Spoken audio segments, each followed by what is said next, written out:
Ang kwento ni Tomby. Ang kwentong ito ay hango sa totoong buhay.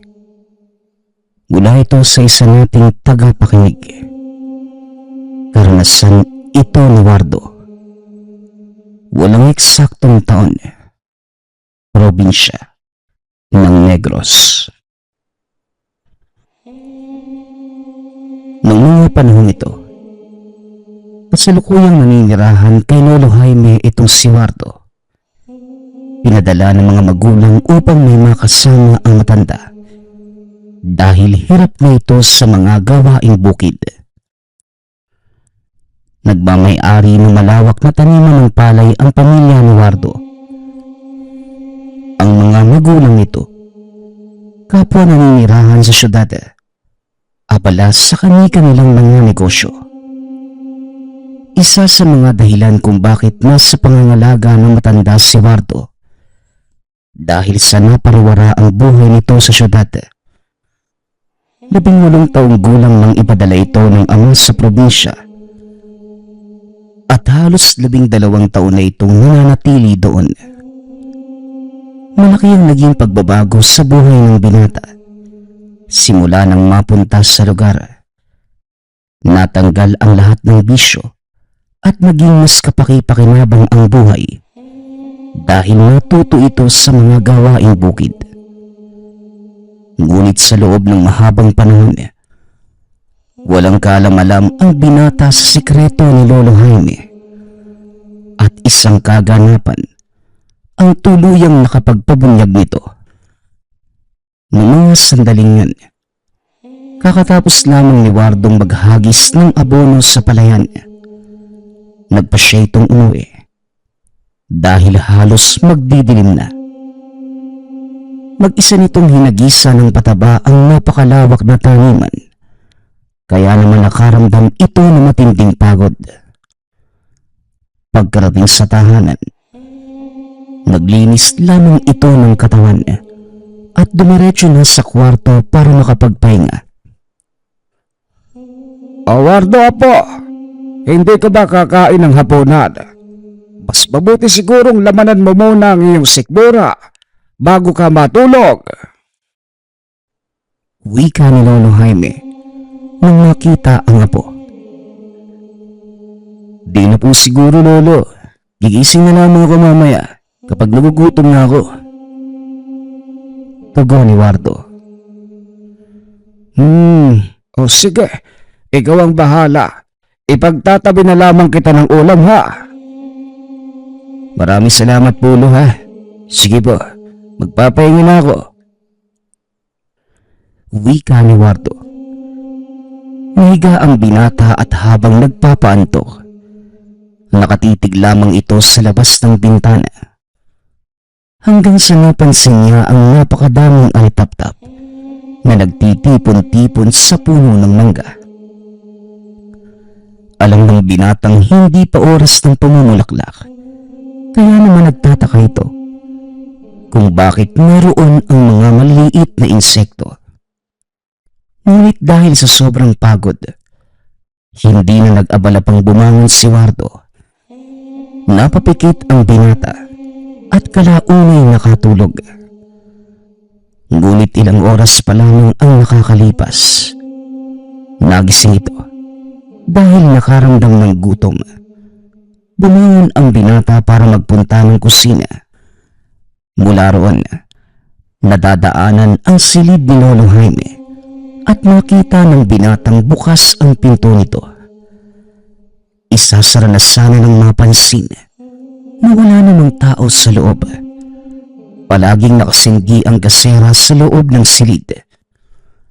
Kaya naman kagad niyang malalaman kung may tao doon o wala. Sa isip-isip ni Wardo, baka nasa palikuran lamang ang matanda, kaya hindi niya na ito gaanong binigyan ng pansin.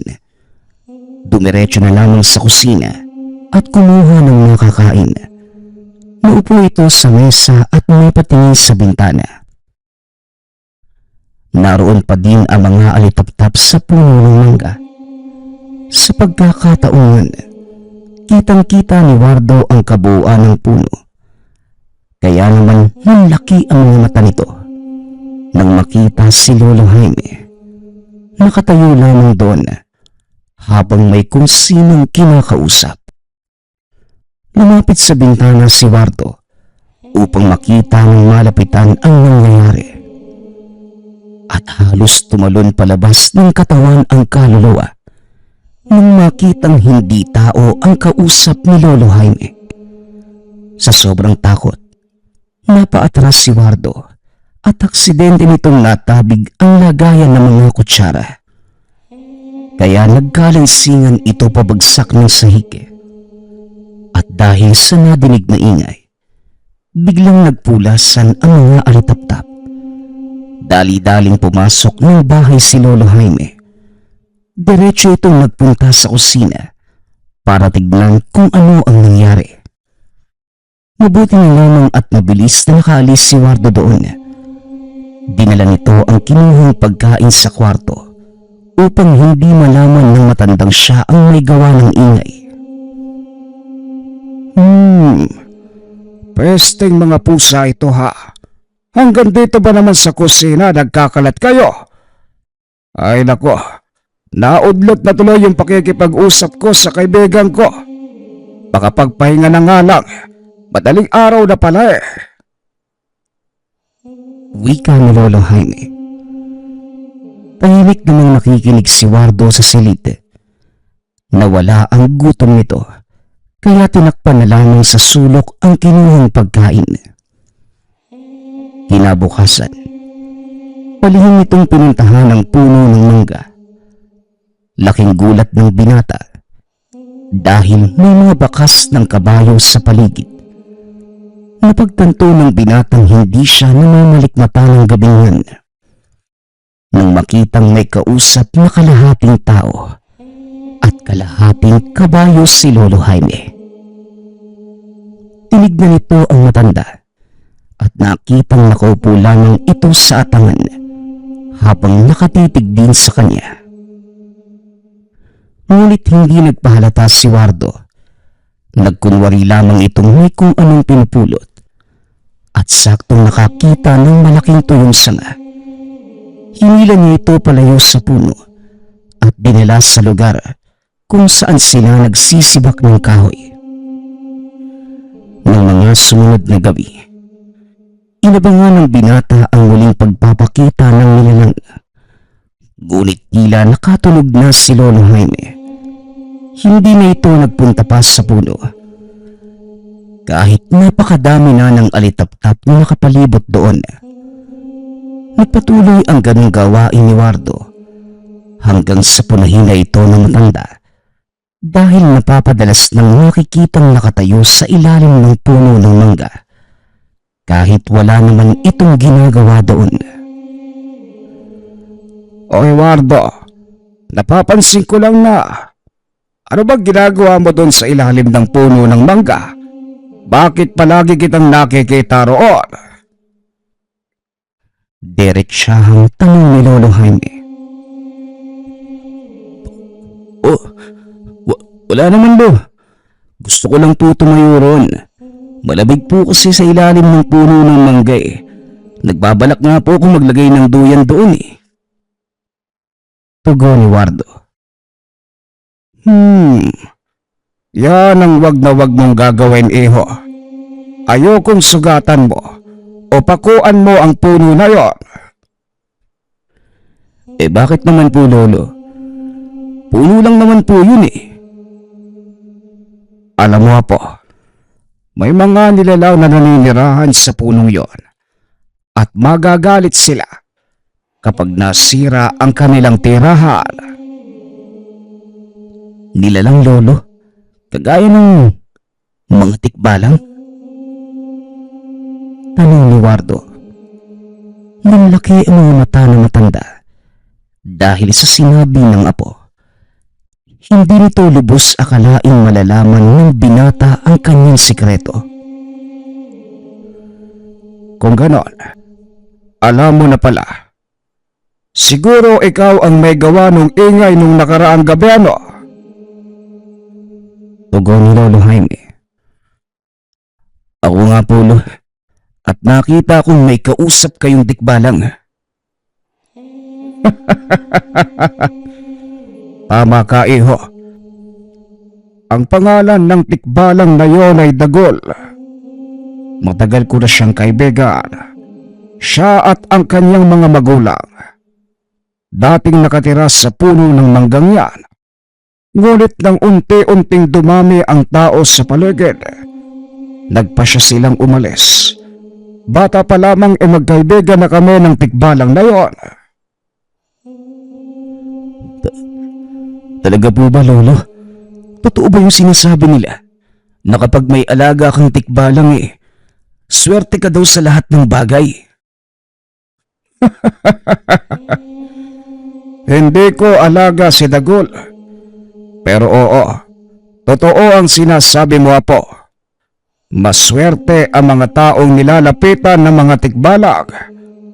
Pero ni minsan, hindi ko sinamantala ang swerteng yon.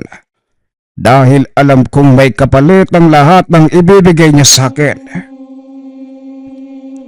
At ano naman po yung kapalit ng Lolo? Depende, Wardo. Kung ano ang hiniling mo, yun din ang kukunin sa'yo bilang kabayaran. Pagpapaliwanag ni Lolo Jaime. Ayon pa sa matanda, nagkasundo sila ng tikbalang na hindi ito hihiling ng kahit ano. Ngunit ang tikbalang mismo ang nagbibigay ng kusa. Ito ang dahilan kung bakit maganda ang tubo ng kanilang mga palay. Kahit paminsan ay inaabot na sila ng tagtuyot. Hayaan mo, Apo. Pagdating ng tamang panahon, ipapakilala ko sa iyo ang kaibigan kong tikbalang.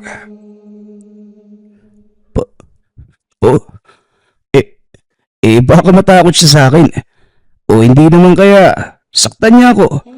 Nakakatakot pa naman yung lakas ng mga yan pag nagagalit sila. Oo, Apo.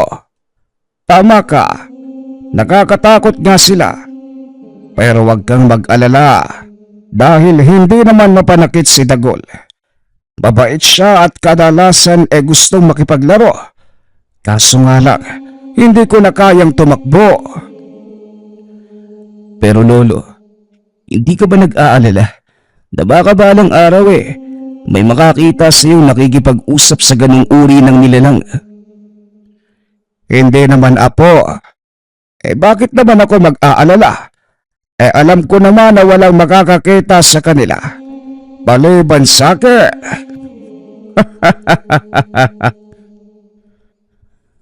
Pag-uusap ng maglolo. Maging payapa naman ang pamumuhay na matanda sa loob ng mahabang panahon. Walang kahit sino ang nanggulo sa matanda dahil protektado ng mga tikbalang ang kanilang lupain. Ngunit isang hapon, may mga taong naligaw sa kanilang lugar.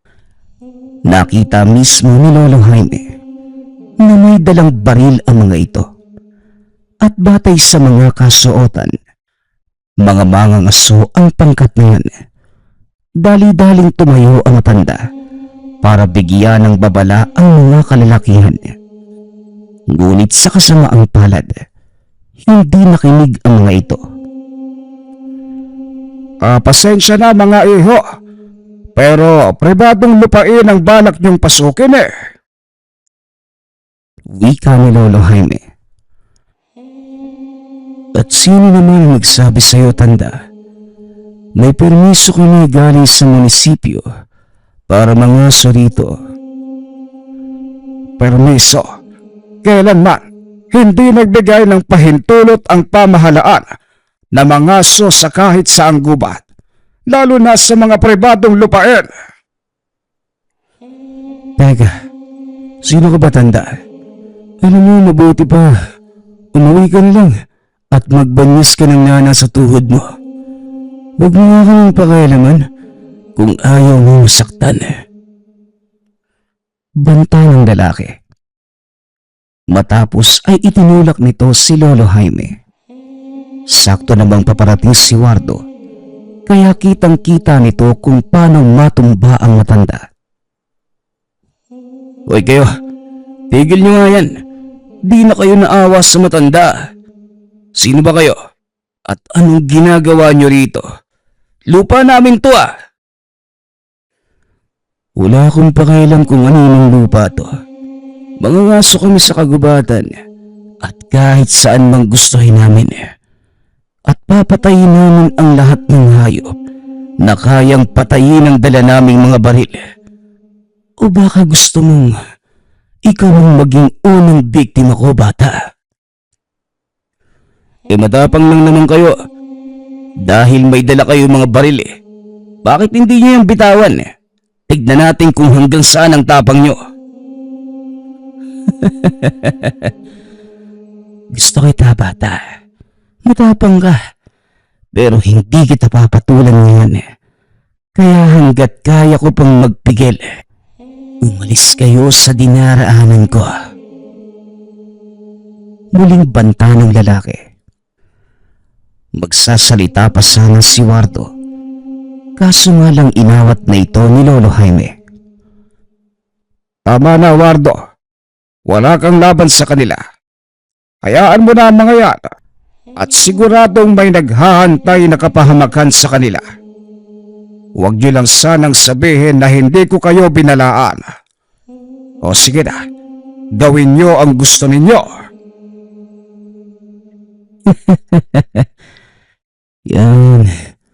Yan nga, tanda. Huwag kang mag-alala. Hindi kami natatakot sa anumang nandyan sa gubat na yan. Hindi niyo alam ang pinapasok ninyo. Bahala na kayo. Sige na, umalis na kayo rito. Muling wika ni Lolo Jaime. Nagtawanan pa ang mga kalalakihan at kagad din nagpatuloy sa paglalakad. Itinayo naman ni Wardo ang matanda at inalayan ito papasok ng bakuran. Lolo, sino po ba yung mga taong yan? Tsaka, bakit nyo naman sila kinumpronta? Tanong ni Wardo. Mga mangangaso sila, Wardo. Gusto ko lang naman sana silang balaan dahil ang gubat na papasukin nila ay ang lugar kung saan lumipat ang pamilya ni Dagol. Hindi mo gugustuhin magalit ang tatay ng tikbalang na yon. Yun naman pala, Lolo di sana hinayaan mo na lang kagad sila. Yan tuloy, tignan mo yung nangyari sa'yo. Ay nako, masakit nga yung balakang ko, Apo. Pero hayaan mo na. Mamaya lang mawawala na rin ito. Siya nga pala, saan ka ba nang galing? Sa baryo lang, Lo. Meron lang binili. Saka, tinignan ko na din yung tubo ng mga bagong binhing nakuha natin Maganda naman at walang problema.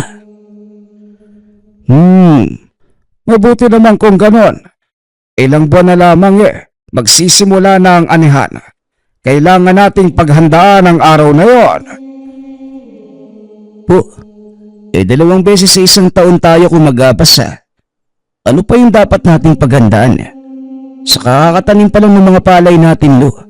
Medyo malayo-layo pa yung aantay natin. Hindi naman ang mismong gapasan ang kailangan nating paghandaan, kundi ang araw kung kailan ito nagsisimula. Dahil yon ang panahon kung saan naglilibot sa paligid ang mga elemento upang hanapin ang mga mutsyang nakatago sa uhay ng palay. Mga mutya ba ka mo, Lo? Meron po ba talagang ganun? Huwag kang tumawa, Eho. Dahil seryoso ang sinasabi ko. May mga mutya na lilitaw sa pagsisimula ng buwan ng kapasan. At yun ay 2 o 3 buwan mula ngayon. Lolo, bakit naman po kailangan nating paghandaan yung araw na yun? Nangako sa akin si Dagol.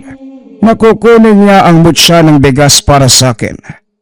At kahit anong gawin kong pagtanggi, wala akong magagawa dahil buo na ang pasya ng tikbalang ngayon. Kagaya mo matigas din ang ulo ni Dagol at siguradong magkakasundo kayong dalawa. Di ko lang alam lo ha, pero sana nga. Pag-uusap ng dalawa. Hanggang sa lumipas ang ilang araw, wala namang nangyaring kakaiba. Patuloy pa ding inaabangan ni Wardo ang muling pagpapakita ng tikbalang. Ngunit hindi na ito lumitaw. Ilang linggo pa ang nakalipas. Habang naghahanda para magpunta sa palayan, nakita ng binata ang dalawang lalaki. Nakasuot ito ng uniforme ng mga sundalo. Huminto ang mga ito sa harapan ng tahanan ni Lolo Jaime. Kaya naman hinarap sila ng binata. Magandang umaga po. Ano po ba ang sadya nila? Tanong ni Wardo sa dalawang sundalo. May hinahanap kaming grupo ng mga mangaso. May nakapagsabing nagawi daw sila banda rito Baka may nakita kayo. Yung isa sa kanila, may malaking pilat sa kanang pisngi. Tugon ng sundalo.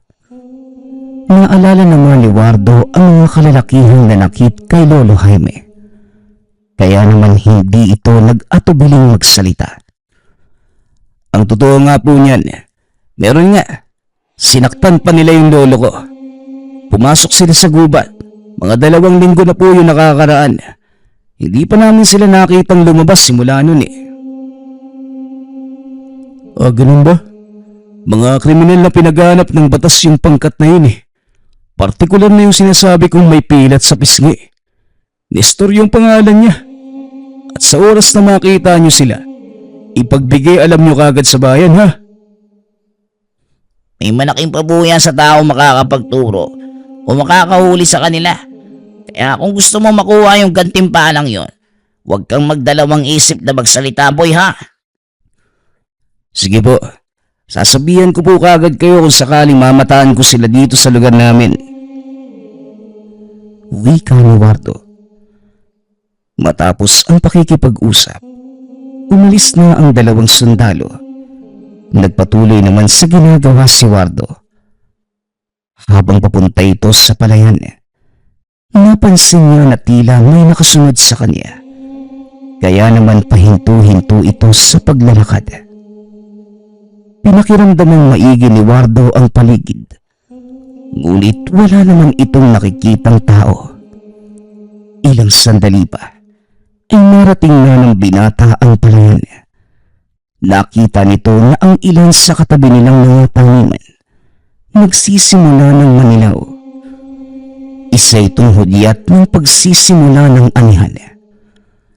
Habang nagtatrabaho sa palayan, napansin ng binata ang pangkat ng mga kalalakihang naglalakad sa pilapil.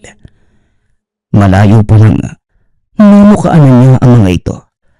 Kaya dali-dali siyang nagtakip ng muka.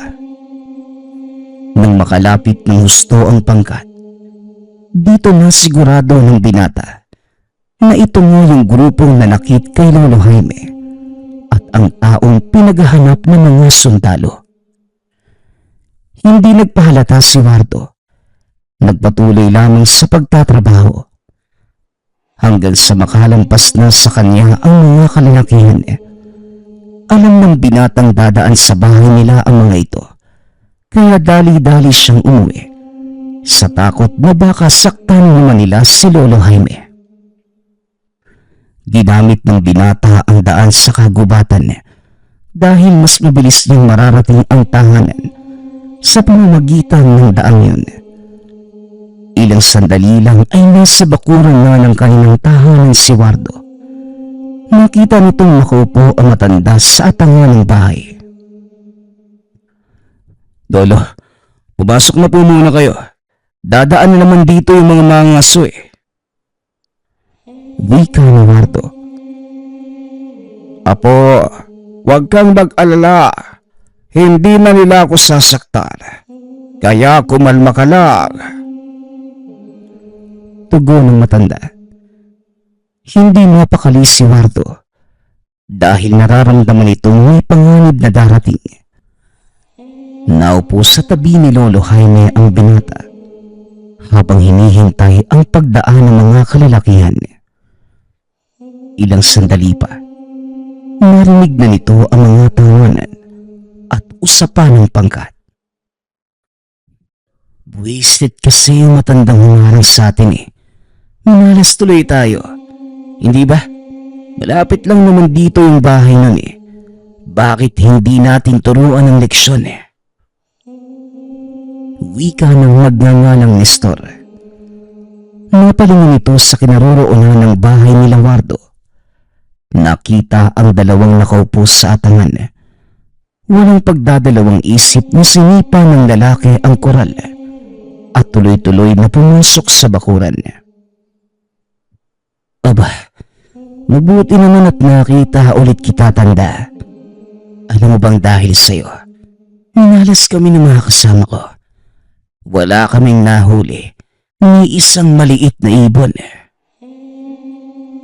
Wika ni Nestor. Mabuti nga at yan lang ang kamalasang sinapit ninyo. Pasalamat pa din kayo at nakababa kayo ng buhay.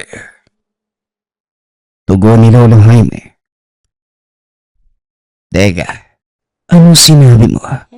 Talagang matalas yung dila mo, ano? Gusto mo bang masaktan, tanda? Banta ng lalaki. Hinila nito ang kwelyo ng damit ni Lolo Jaime at pilit itong itinatayo, sabay tutok ng baril sa ilalim ng baba ng matanda. O ikaw, bitawan mo nga ang lolo ko. Kung gusto mo ng away, ako ang harapin mo. Mano-mano, hindi kita uurungan.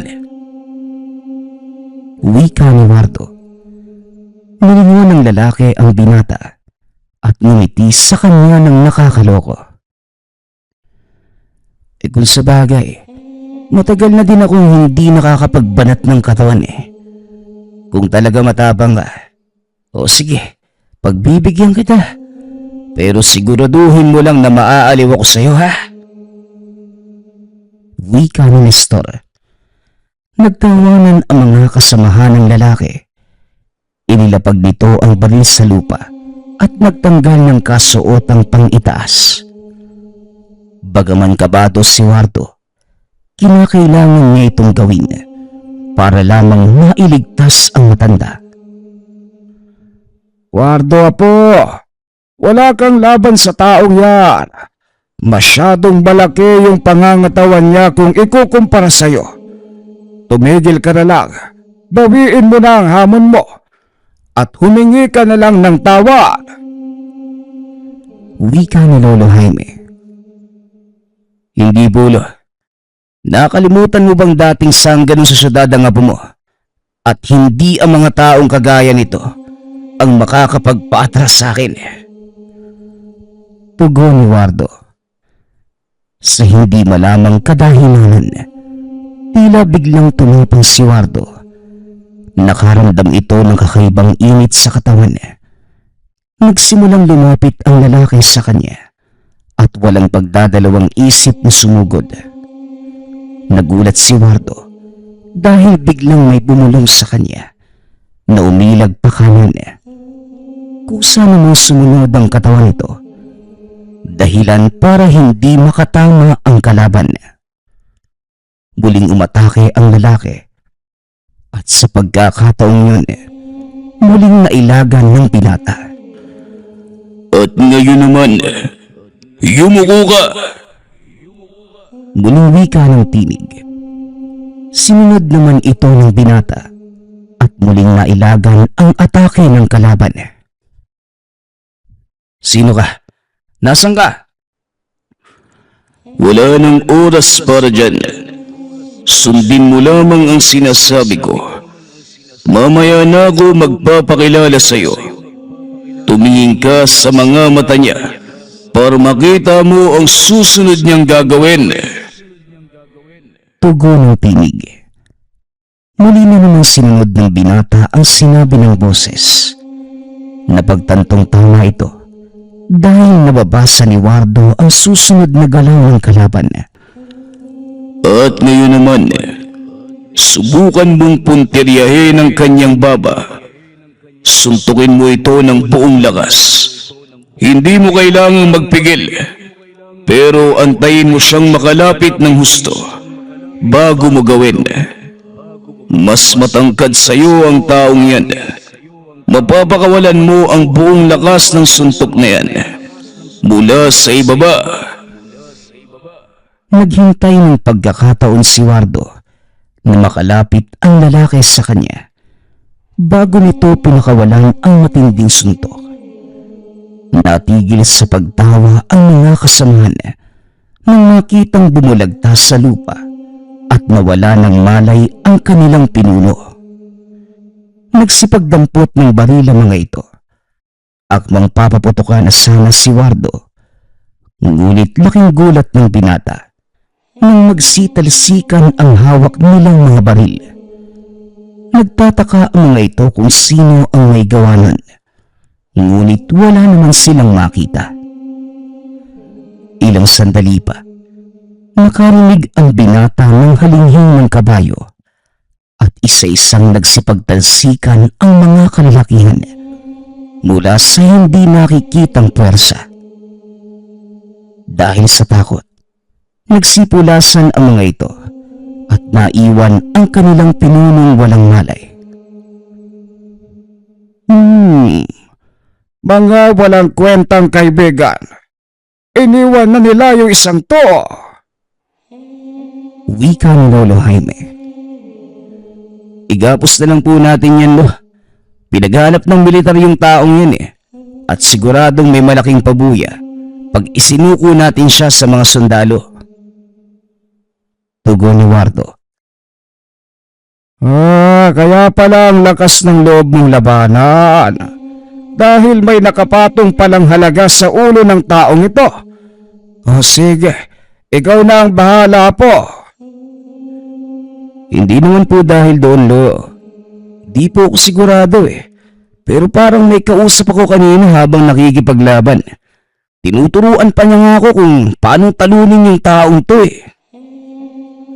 Nako, bukang alam ko na kung sino ang tinutukoy mo. Tignan mo ang lupa. Hindi ba mga yabag ng kabayo yan? Nandito si Dagol. Hindi lang siya nagpapakita dahil may ibang tao sa paligid. Siguro nga po, lo. Pero kung sino man po yung tumulong sa akin, maraming salamat sa iyo, ha. Pag-uusap ng dalawa. Ilang sandali pa ay dumating ang mga militar at hinuli si Nestor. Kagaya ng sinabi ng mga ito, malaking halaga ng pera ang tinanggap ni Wardo bilang pabuya.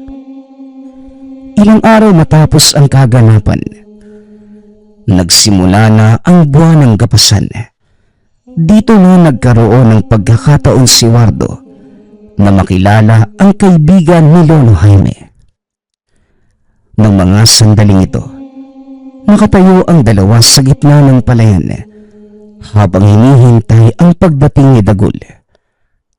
Hanggang sa maya-maya pa, nagsimula ng magtipon ang mga alitaptap at unti-unting naglabasan ang mga elemento sa paligid.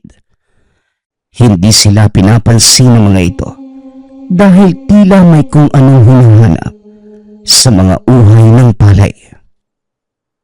Maya-maya pa, may nagsalita sa likod ng dalawa, dahilan para magulat si Wardo at mapasigaw. Huwag ka namang maingay. Baka matakot ang mga elemento. Nanggugulat ka Teka nga, ikaw yung boses na nagturo sa aking makipaglaban ng isang araw. Ikaw nga, hindi ako pwedeng magkamali. Ipinapakilala ko nga pala sa iyo, Apo. Si Dagol, ang kaibigan kong tikbalang. Isang karangalan ang makilala ka. Siya nga pala, may kapalit ang tulong ko sa iyo. Teka, kapalit? ano naman yun? Maya-maya lang, malalaman mo. Pero dyan lang muna kayo at meron lang akong kailangang gawin. Wika ng tikbalang. Iniunat ng elemento ang kanyang mga kamay. At mula sa mga hinog na bunga ng palay, isang maliwanag na butil ang lumabas. Sumama ito sa hangin at lumapag sa kamay ni Dagul. Napansin ito ng ilang mga elemento at sinubukang kunin. Ngunit nabigo silang lahat dahil hindi na makalapit sa tikbalang.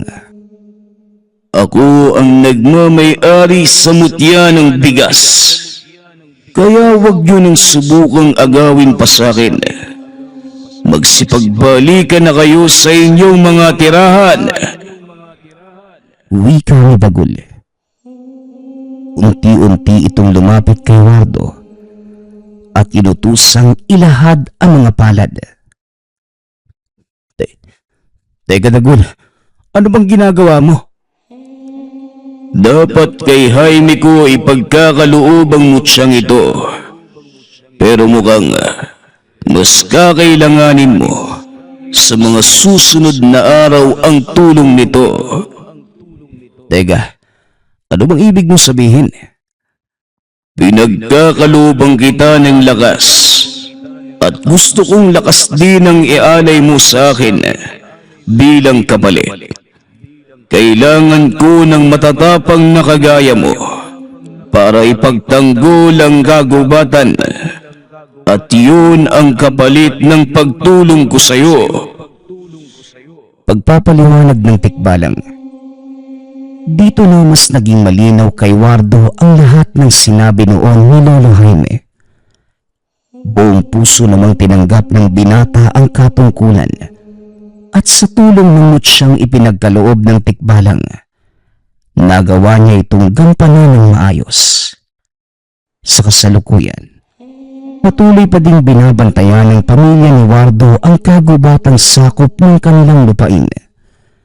Ipinagpatuloy ng mga ito ang sinimulan ng kanilang mga ninuno. Bagaman wala na si Wardo para ikwento ang mga nangyari, nag-iwan naman ito ng alaala sa kanyang mga apo. Isang tala-arawang pinagmula ng kanyang kasaysayan. Totoo nga na minsan, mapagbiro ang tadhana.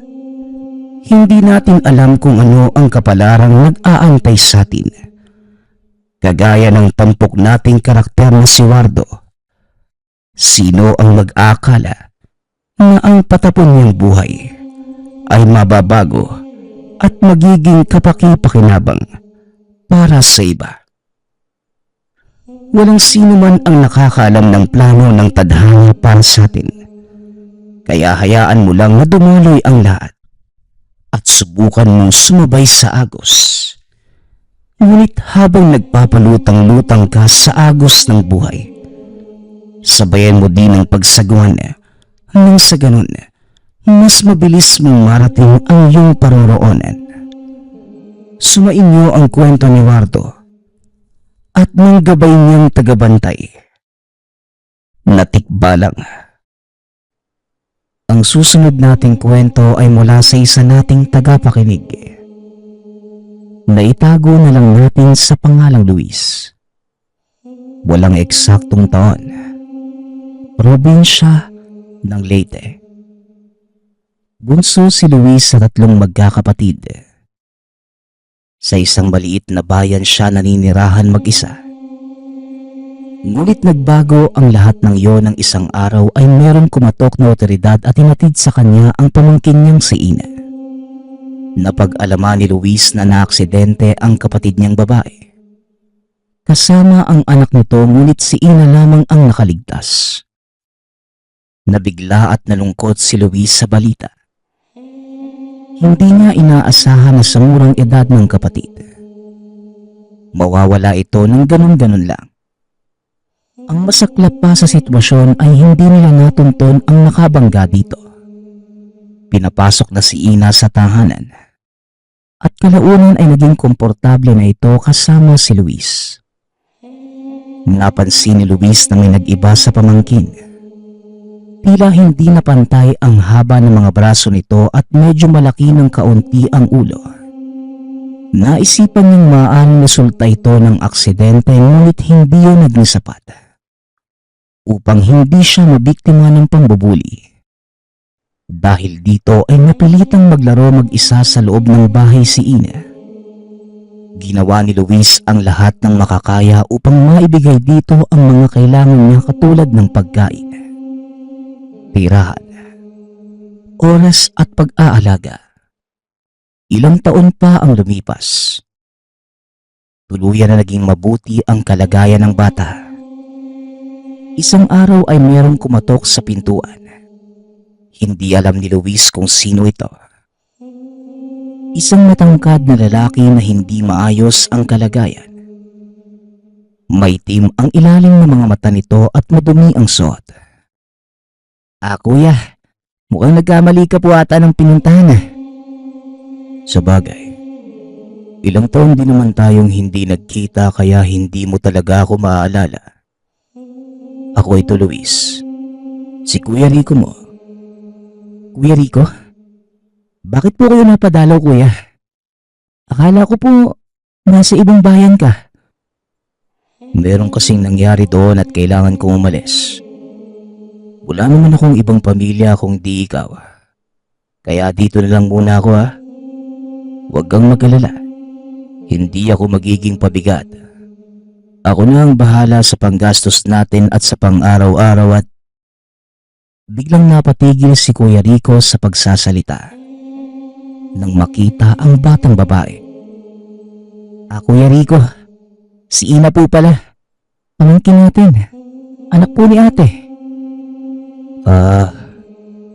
Nasa na nga ba si Mercy? Hindi ko alam na may anak na pala siya. Wala na po si ate Mercy, kuya. May nakabangga po sa kanila at si Ina lang po ang nakaligtas. Nakakalungkot nga yan. O siya. Pupunta na ako sa bakanting kwarto. Magpapahinga muna ako. Tinignan niya ang bata. Kagad kinuha ni Ina ang kamay ni Luis. Wika nito. Natatakot siya sa kanilang Kuya Rico. Naninibago ka lang, Ina. Sanay ka kasing tayong dalawa lang eh. Huwag kang mag-alala. Kapag nasanay ka na kay Tio Rico mo, hindi ka na matatakot. Kinabukasan, galing palengke ang binata at nagulat siya nang sinulubong ito ng pamangkin sa labas. Mahigpit ang hawak nito sa kanya at lumabas din si Kuya Rico. O anong problema, Ina? Ngunit hindi nagsasalita ang bata at nagtago lamang ito sa likod niya. Nag-uusap lang naman kami ng bata eh. Mukhang matagal-tagal pa bago siya masanay sa presensya ko. Akin yan, Luis. Ako na magliligpit ng mga pinamili mo. Kinuha na niya ang bitbit ni Luis. Nang makaalis ang kuya sa paningin nila, kagad hinarap ni Luis ang pamangkin at nagtanong. Sinabi naman ng bata na natatakot siya dito. Palagi itong sinusundan ni Kuya Rico at kung ano-ano ang tinatanong niya na hindi naman niya maintindihan. Kagad naisip ni Luis na baka may binabalak na masama ang kuya sa pamangkin. Bagamat hindi niya ito inaasahan. Dahil matino naman ang pagkakakilala niya sa kuya. Ilang taon rin ang lumipas at maaaring nagbago na ito. Simula ng araw na yon, hindi na iniwan pa ni Luis si Ina. Kung nasaan siya magpunta ay daladala niya ang bata. Umabot na rin sa punto na katabi na niya itong matulog. Dahil sinasabi ng bata na binubuksan daw ni Kuya Rico ang kwarto niya tuwing gabi. Hanggang sa sumapit ang isang gabi. Habang natutulog sila, nagising si Luis nang bigla siyang namilipit sa sakit. Kinagat ang braso niya ng napakatalas ng ngipin. Kaya kagad itong nagising. Pagkakita niya ay si Ina ang kumagat sa kanya. Kanina pa kita ginigising, kuya. Buti naman at nagising ka na. Si Kuya Rico po, pumasok po dito kanina. Nagtataka si Luis dahil alam naman ng pamangkin na hindi siya nito kailangang kagatin. Dahil mabilis lamang itong magising. Kaagad hinanap ni Luis si Kuya Rico. Ngunit pagtingin niya ay nakita niya itong natutulog sa kabilang kwarto. Kinabukasan, narinig niya ang pagsigaw ng pamangkin. Dali-dali niya itong pinuntahan at dinala sa klinika.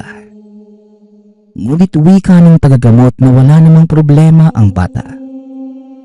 Nang gabing yun, muli na namang sumisigaw ang bata at namimilipit sa sakit. Kaagad niyang hinanap si Kuya Rico.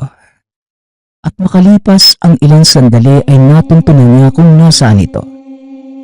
Nasa liblib na parte ito ng gubat. Nagsasalita ng napakabilis at lingwaheng hindi pamilyar sa kanya.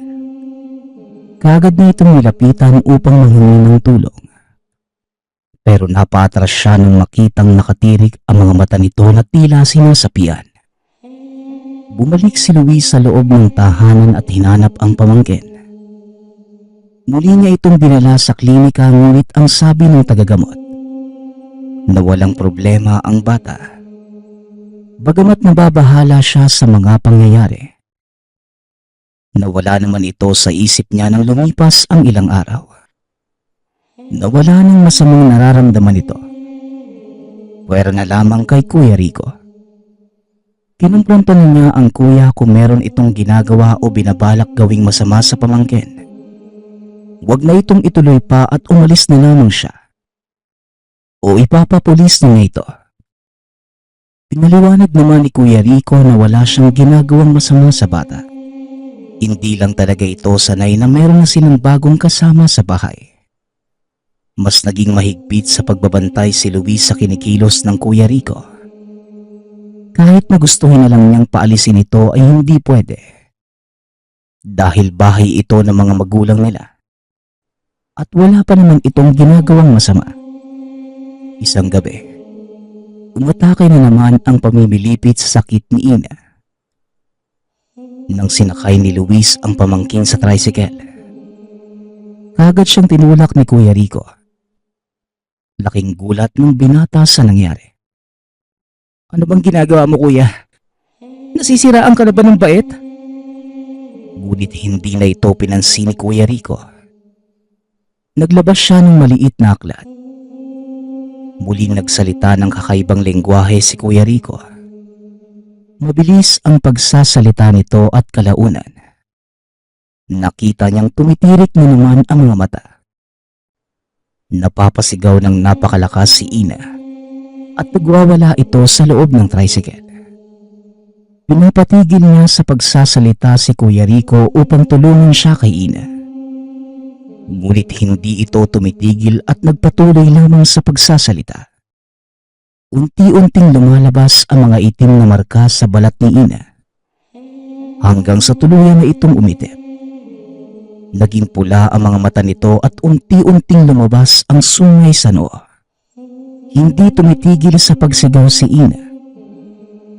Hanggang sa yung dating bata, tuluyan na itong nagbago ng anyo. Hindi makapaniwala si Luis sa nakikita. Tumigil na sa pagdarasal si Kuya Rico at pinaliwanag niya ang mga nangyari. Nung unang pagkakita ko pa lamang sa tinuturing mong pamangkin, alam ko kagad na hindi ito tao. Sa ilang taong nawala ko, nakaengkwentro ako ng iba't ibang nilalang kaya alam ko kung paano sila kontrahin. Alam kong hindi ka maniniwala sa akin kung sinabi ko sa iyo ito noon pa. Kaya hinintay kong lumabas ang tunay na anyo ng nilalang para ikaw mismo ang makakita. Hindi alam ni Luis kung ano ang sasabihin o kung ano ang gagawin. Nanatili sa anyo ang nilalang at tumakbo ito. Hinabol ni Kuya Rico ang elemento at naiwan si Luis. Nabigla pa rin siya sa mga pangyayari. Lumipas ang ilang sandali at bumalik na si Luis sa sarili. Kaagad niyang hinanap ang kuya at makalipas ng ilang oras, natagpuan na niya ito. Lumayo ka. Huwag kang lalapit, Luis. Ako na ang bahala dito. Umuwi ka na lang. Nagpatuloy lang ito sa pagdarasal. Naglabas ng kung ano-anong mga gamit si Kuya Rico. Tila mga agimat ito at tinignan muli ni Kuya Rico si Luis. Sinasabi ng mga mata nito na umalis na siya at wag nang babalik. Bagamat nag-aalangan si Luis, sinunod na lamang niya ang wika ng kapatid. Rinig niya pa rin ang laban ng dalawa. Kahit nagustuhin man niyang tulungan ang kapatid, hindi naman niya alam kung ano ang gagawin at magiging sagaba lamang siya sa kuya. Ilang minuto si Luis palakad-lakad sa loob ng tahanan sa pag-aalala. Nananalangin ito na ligtas na makabalik ang kuya. Hanggang sa lumipas ang buong gabi, hindi na niya nakita ang mga ito. Pagdating ng madaling araw, lumabas na si Luis upang hanapin ang kuya ngunit hindi na niya ito nahagilap. Nagtanong-tanong siya sa mga kapitbahay. Ngunit hindi rin nila alam kung saan ito nagpunta. Dahil malalayo ang mga bahay sa bayan, kaunti lamang ang nakarinig ng kumusyon ng gabi. Lumipas pa ang isang linggo, hanggang sa naging buwan. Hindi na talaga bumalik pa ang kuya. Napag-isipan niyang ligpitin ang mga gamit nito. Hindi na kaya ni Luis ang mga nangyari sa kanyang buhay. Nawala na ang mga magulang. Sumunod ang ate. At ang itinuring niyang pamangkin ay hindi pala talaga pamangkin at ngayon ang kuya naman niya ang nawawala. Gusto na niyang magsimula muli at ayaw niyang magkaroon ng alaala sa mga nawala sa kanya. Habang nililigpit ni Luis ang mga gamit ng kuya, merong nalaglag na aklat. Nung pinulot niya ito ay nalaglag ang isang nakatuping papel. Tinignan muna ni Luis ang aklat at nakita niya ang mga litrato ng kuya, kasama ang grupo ng mga tao. Nakita niyang kulto pala ang sinalihan nito. Liligpitin na sana ito ng binata. Nung makita niya ang pangalan sa papel na nakatupi, para kay Luis. Kung nababasa mo ito ngayon, ang ibig sabihin ay nawala na ako. Maaaring daladala ko na ang nilalang at binabantayan ko ito hanggang sa makahanap ako ng paraan upang tuluyan itong mamatay. O kaya naman namatay na ako para mamatay din ang nilalang. Kung alin man ang nangyari, ang mahalaga ay wag na wag mo na akong hahanapin pa. Kung ayaw mong malagay sa alanganin ang buhay mo, at bago ko tuluyang mawala sa buhay mo, gusto ko lang malaman mo ang katotohanan. Sumali ako sa isang kulto noon pero nung nalaman ko na mali ang ginagawa nila, sinubukan ko kagad umalis. Ngunit binantaan nila ang buhay ko at mga buhay nyo. Kaya napilitan akong makilahok sa mga ginagawa nila. Kahit na alam kong mali, habang buhay kong daladala ang konsensya sa mga nagawa ko. Pero ang pinakamalalang nagawa ko na gusto kong malaman mo, ako ang bumangga kila Mercy at Ina. Nalaman ko kagad na hindi si Ina ang batang inaalagaan mo. Dahil naroon ako nang diniklarang patay na sila Mercy at Ina. Alam kong hindi mo ko mapapatawad. Ngunit ang mahalaga sa akin, malaman mo ang lahat ng tunay na nangyari. Paalam, aking kapatid. Maraming mga bagay na gumugulo sa isipan ni Luis ng mga oras na yun. Hindi niya alam ang gagawin. Hanggang sa napagpasyahan ng binata na umalis na lamang talaga sa tahanang yon. Pinagpatuloy niya ang buhay sa ibang lugar. Pilit kinalimutan ang lahat ng mga nangyari sa buhay niya. masakit man ang mga karanasan. Tinanggap na lamang niya na nag-iisa na lamang ito sa buhay. Hanggang sa nakakilala si Luis ng isang babae. Doon nagsimulang magbago ang lahat para sa kanya. Hanggang sa nagkaroon ito ng sariling pamilya. Itinatak niya sa sarili na aalagaan ang mga ito ng buong buhay. Ngunit magpasa hanggang ngayon, tinatanong pa rin niya ang sarili kung ano na nga ba ang tunay na nangyari kay Kuya Rico. Nagpapasalamat nga pala ako sa lahat ng sumusuporta sa ating channel. Nawa ay patuloy niyong suportahan at pakinggan ang ating mga kwento. Hanggang sa muling pakikinig. Paalam.